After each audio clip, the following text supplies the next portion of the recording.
que je suis extatique à l'idée d'être sacrifié à la gloire de la fiction dans le monde. Mais bon, faut bien qu'il y en ait un qui s'y colle.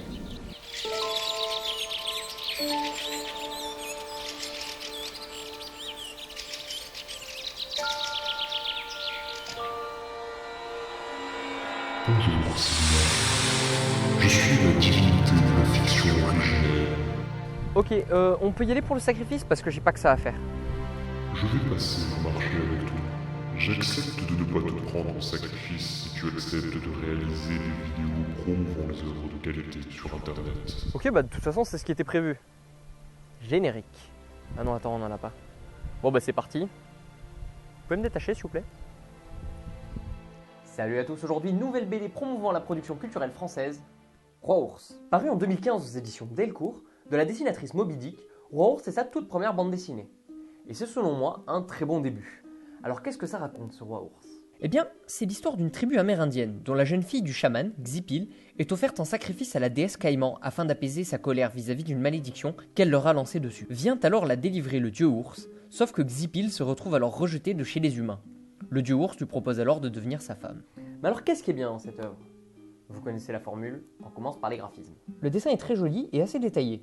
Il reste simple et classique, mais très agréable à regarder. Je ne suis pas un grand connaisseur en technique de dessin, mais il y a un petit côté grain qui fait penser à de la peinture. J'ai découvert après quelques recherches sur internet qu'il s'agissait d'une base de brou de noix retouchée à l'ordinateur.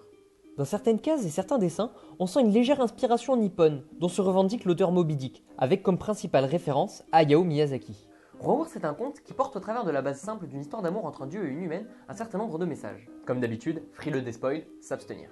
Tout d'abord, il y a une réflexion sur la vengeance. L'œuvre est porteuse d'une violence que certains pourraient voir comme plutôt crue et sert cette vision de la vengeance. Cependant, le message sur la vengeance me semble en demi-teinte.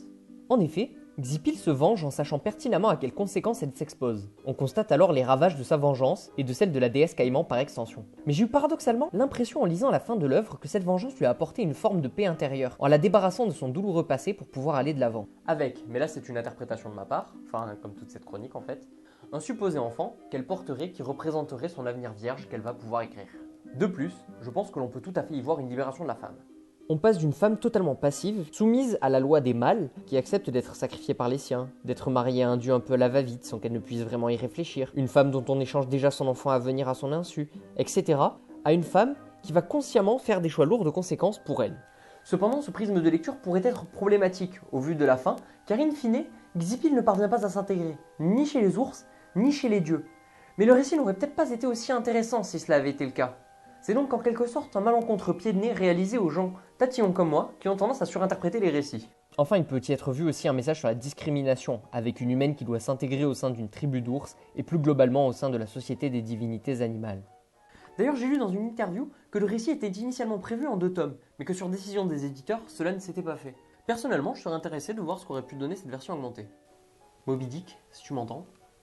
Voilà, je vous remercie de votre écoute et je vous dis à très bientôt.